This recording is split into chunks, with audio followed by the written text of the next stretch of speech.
महाभारत का सबसे बड़ा सवाल जिसका जवाब आज तक किसी ने खुलकर नहीं दिया, क्या वाकई वो 16 साल का बच्चा भीष्म पितामह के बराबर था? क्या अभिमन्यु की एक चाल से भीष्म का सिर झुक गया था? आज हम महाभारत के उस पन्ने को पलटेंगे जिसे इतिहासकार छूने से डरते हैं। ये महज एक कहानी नहीं, एक कड़वा सच है। एक तरफ भीष्म पितामह, वो योद्धा जिसे मौत भी बिना पूछे नहीं छू सकती थी, जिसने सैकड़ों युद्ध जीते थे, और दूसरी तरफ महज 16 साल का एक लड़का जो चक्रव्यूह के अंदर जाकर बाहर आने का रास्ता नहीं जानता था। फिर भी लोग कहते हैं 16 साल के अभिमन्यु थे भीष्म पितामह के बराबर। पर कैसे?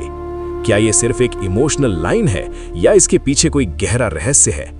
पौराणिक ग्रंथों के अनुसार अभिमन्यु की बहादुरी और युद्ध कौशल ने सिर्फ चक्रव्यूह को ही नहीं तोड़ा, बल्कि उस दिन महान भीष्म भी उसकी युद्ध कला को देखकर अंदर से हिल गए थे।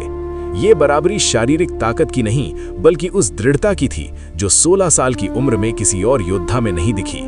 आप क्या सोचते हैं? क्या वाकई कोई 16 साल का लड़का किसी महाबली के बराबर हो सकता है?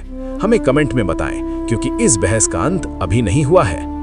महाभारत में कई योद्धा हुए, लेकिन इन दो चेहरों ने इतिहास की दिशा बदल दी। एक तरफ भीष्म पितामह, परंपराओं और प्रतिज्ञा के रक्षक, दूसरी तरफ अभिमन्यु, वो युवा शक्ति जिसने परंपरा को तोड़कर इतिहास रच दिया। भीष्म पितामह को भीष्म इसलिए कहा गया क्योंकि उन्होंने अपनी प्रतिज्ञा के लिए पूरा जीवन दांव पर लगा दिया। वो एक पूरा अध्याय थे। लेकिन अभिमन्यु, महज 16 साल में उन्होंने वो कर दिखाया जो हजारों साल की उम्र में भी कई नहीं कर पाते। ये तुलना उनके बीच के अंतर को नहीं, बल्कि उस परिणाम को दिखाती है जो उन्होंने हासिल किया। इसलिए जब कोई कहता है कि अभिमन्यु भीष्म पितामह के बराबर थे, तो वो उनके साहस और उनके समर्पण की बात करता है। 16 साल में बलिदान देकर अमर हो जाना किसी भी महानता से कम नहीं है। आप किसके पक्ष में हैं? भीष्म की प्रतिज्ञा या अभिमन्यु का बलिदान? अपने विचार कमेंट्स में साझा करें और चैनल को सब्सक्राइब करें ऐसी और भी दिलचस्प कहानियों के लिए। क्या आपने कभी सोचा है ये 16 साल का लड़का भीष्म पितामह के बराबर कैसे हो सकता है? एक तरफ वो योद्धा जिसे इच्छा मृत्यु का वरदान था, जिसने भगवान परशुराम को युद्ध में बराबरी दी, और दूसरी तरफ एक ऐसा बच्चा जो अभी युद्ध कला पूरी तरह सीख भी नहीं पाया था।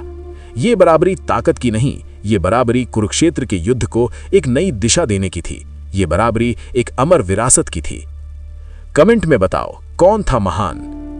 अगर आपको लगता है कि अभिमन्यु की बहादुरी अतुलनीय थी, तो इस वीडियो को लाइक करें।